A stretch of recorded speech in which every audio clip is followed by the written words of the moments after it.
So, am I live streaming? I haven't done this in quite a while. That is a crazy idea. Next year is going to be 10 years since I did my last big canoe trip, one from Banff to Ottawa. And I thought that would be it, you know. I thought you'd get it out of your system. And then I was 57 years old at the time, so I figured that's as old as you can be and do like a big major trip like that. I'm not quite so sure now. Now that I'm 10 years later, it'll be like I'll be 67 next year. If I couldn't do something similar from canoeing from Jasper to Inuvik, with a caveat, I'm going to skip the Grand Rapids area and either get a jet boat to take my boats through it to Fort McMurray from, what was it, the name of that lake? Clearing Lake or something like that. But yeah. So anyhow, that's the thought. The other thing is now I got to find a way to pay for it. And I don't have a lot of options. So maybe I could do, I don't know, Patreon page? But who would want it? If I kind of published every day when I could, and then the whole organization of the trip, which is a lot, starting from scratch. Because I already started, I created a spreadsheet from the sections of the river from town to town, and then went on to Google Earth and logged the resupply points on some of those trips. And there's not a lot. It's not like, when I was doing the one from west to east, you went through a lot of towns, like in some cases every few days. The longest you'd be out is maybe a week or 10 days. And that was a couple of sections where you weren't at resupply points, but that wasn't a big deal. It's easy to pack for that many days. But this one doesn't have, there's some points there, it's like 2 weeks between contact from like Fort Chippewan to Fitzgerald, Fort Smith. And then if you're going to do that, going to Inuvik, the Great Lake there, Great Slave Lake, that's a sucker too, eh? So wind trap. Now the question is, do I do it with somebody or just do I do it again solo? Solo has its advantages, believe me. You're not driving, you're only driving yourself crazy. You're not driving somebody else crazy. Like if you chew your food 44 times before swallowing, or you brush your teeth in a certain way after about 30 or 40 days of that. Things can get so, and then you don't have to share the decision-making process. So when it's time to stop, it's time to stop. When it's time to go, it's time to go. What you're having for supper that night. All of that is taken care. My last trip, I learned a lot. And, I packed way, way, way too heavy. I should have packed for a summer trip. And I had a 4-season tent and a really heavy bag and, solar panels. And I don't know if I would go that heavy this time. I would have to find a solution to some of that. Portages are a bitch, but you can sure save a lot of time if you could pack your pack and carry your boat on one trip. Because, if you're looking at a 2-kilometer portage sometimes, or a 1 kilometer, still that's a lot. It's like one over, one back, one over.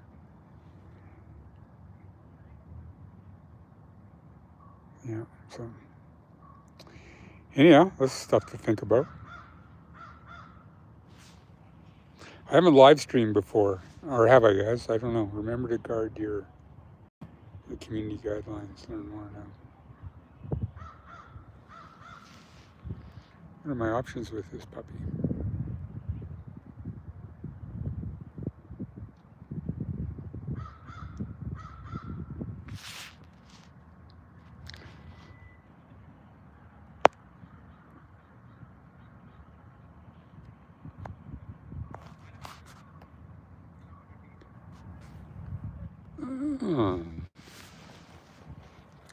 So I'm in Banff, just downtown. There's my electric bike.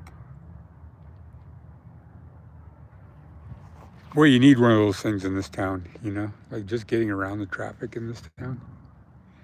Whereas you can just whip around into alleys and parking lots and down driveways and all kinds of things with an electric bike that you can't do with your vehicle.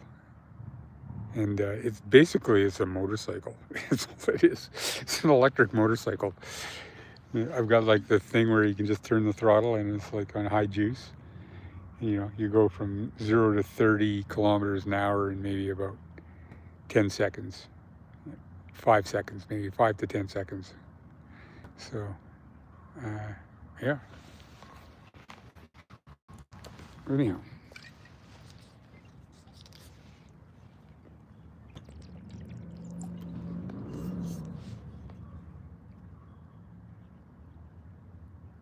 I'm in a glass of wine before I head back to the real world and figure out how I'm going to pay for this trip. I have no idea.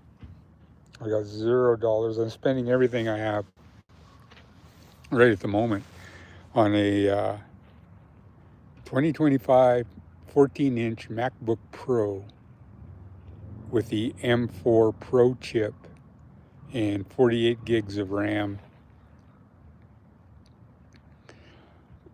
Yeah, and so, and 1 terabyte hard drive. So that runs $3,850 Canadian, which kind of cleans me out of the money I saved from the summer, put inside here and there. But I haven't had a decent laptop. I think like 2015 MacBook Air, way out of date, shuts itself off randomly and sometimes won't start for a day and a half, or it's just like, it's done. So I haven't been doing anything really creative because I just got an unreliable machine.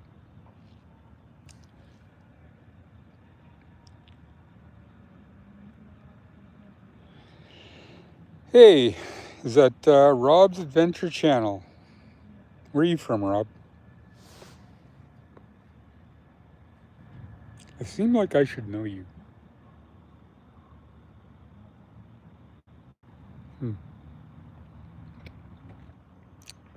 Yeah, so upgrading a laptop. So yeah, it's going to be kind of turn it into my main machine. My wife's got like she does some work for the CAA, and she needs like 2 screens, big screens, and then her laptop. So she's got a third screen, but and a lot of times that isn't being used. So I could take that. I've got like 1 good screen for myself, like a I don't know 28-inch or something like that. But I could easily just like slide a MacBook Air and just plug in the peripherals really quickly in an external drive and be working on a project. You know, 1 minute I could be working at the library just on the 14-inch, and then bang, next thing you know, I'm in like a studio scenario. So I think that's going to be handy in like in the creation of content anyhow.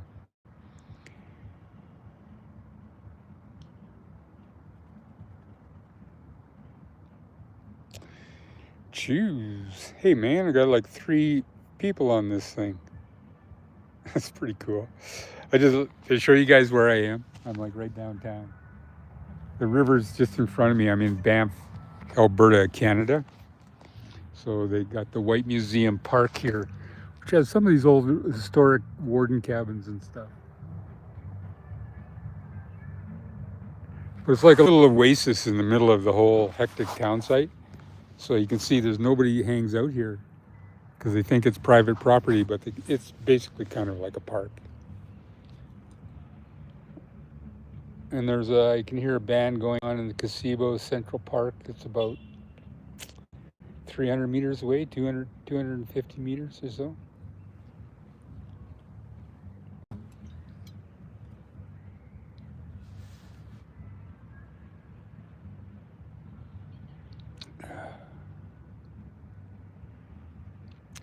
Looking good. Am I aging well, guys? If you go back, you look at the first videos I put on, those were like I think we shot those in like 1994 or stuff like that. Like, so if you go to the back catalog and you look at the very first videos, and I got like brown hair and it's down to about here, and thick. Yeah. Oh, you should check it out. I was a real hunk at the time. So I tell myself now. In comparison, I am. Yeah. I compared myself to my 1994 self and my 2025 self. For 2004, 2014, 24, that's 31 years ago.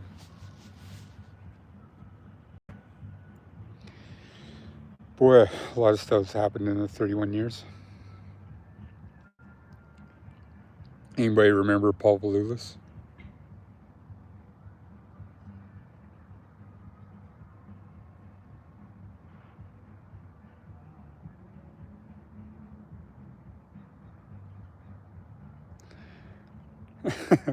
Oh yeah, we went to the golf course. That's cool. Rob's Adventures. Was somebody I must have taken out back in my guiding days.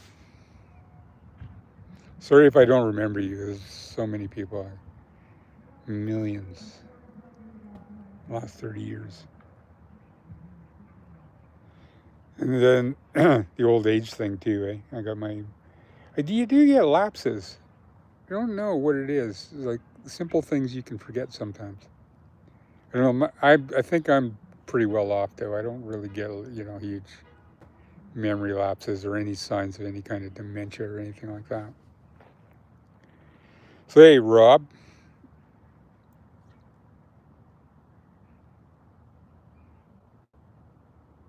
Ah, Ben. Yeah, the horse chopper. She's still around, working for Parks and the CAA a lot these days. Yeah, she's redesigning that whole program for those guys.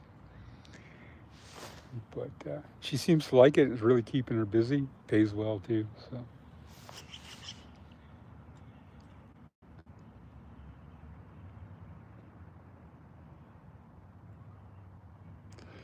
Oh yeah, I remember filming you guys. That's right. I was in my climbing day when I actually could just solo around and do filming and stuff like that.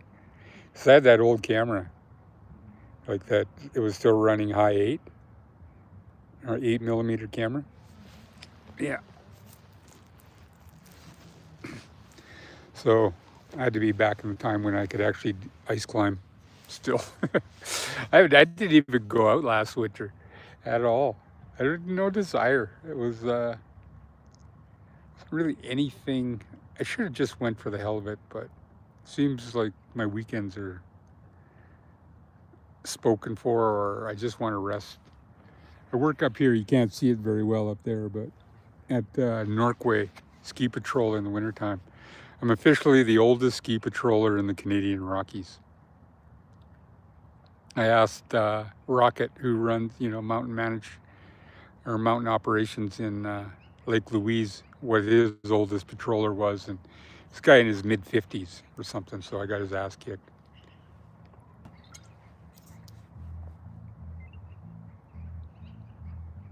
You got to wonder how long they'll let you ski patrol for.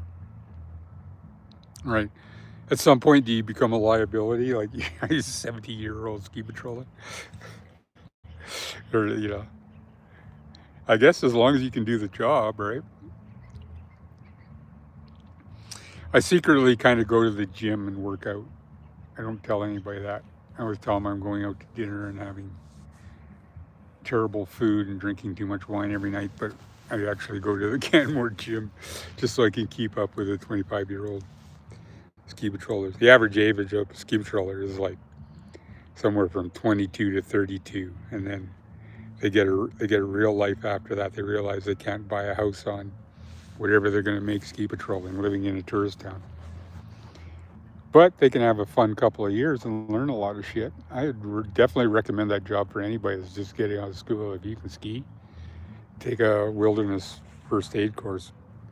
And apply, and then just lie on your resume, say you can rock climb and shit like that. Just beef it up a bit. And yeah, you got a chance of getting a patrol job, and then a year or two of that, move on and go back to school and get a real life. How do you become the oldest ski patroller in the Canadian Rockies? You got to fuck up a lot. You got to like fuck up everything, so that you're out there in the freezing cold. You're 67 years old. Your skin's so thin you can practically see through it. I got electric gloves, electric socks. I need a vest, pants, and jacket to go with it. You throw uh, a bucket of water on me, I'll go up in one big blue spark. But anyhow.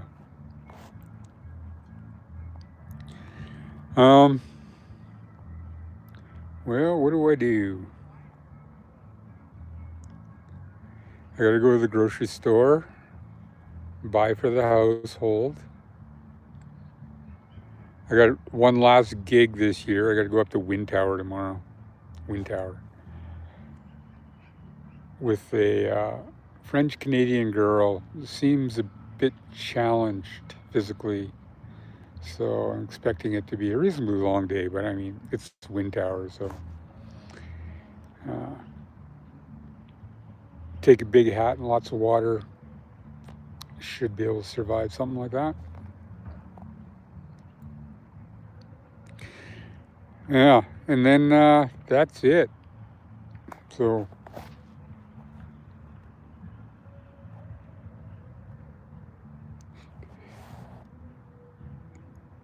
don't worry, Ben. It's our secret, the oldest patroller.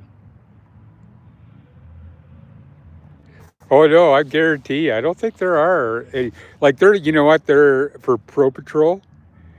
They're, yeah, I'm definitely the oldest. There's like all these old geezers that are volunteers, but they don't do fuck all.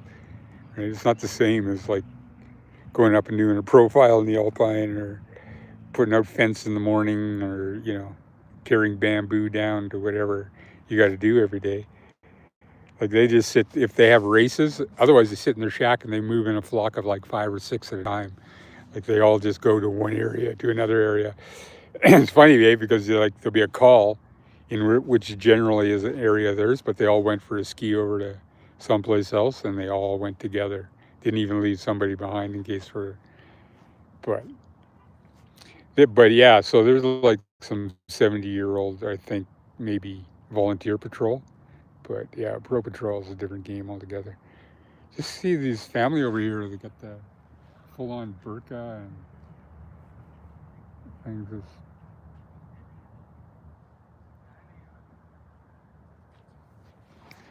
completely different culture from ours. But this bird's been working over here all day.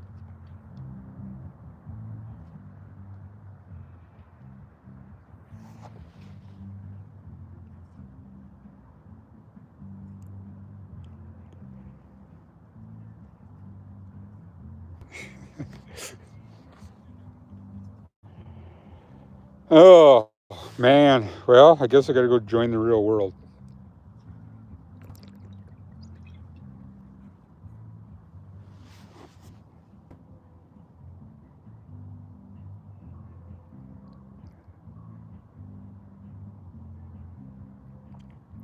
Wonder if headphones would work better as a mic on this thing.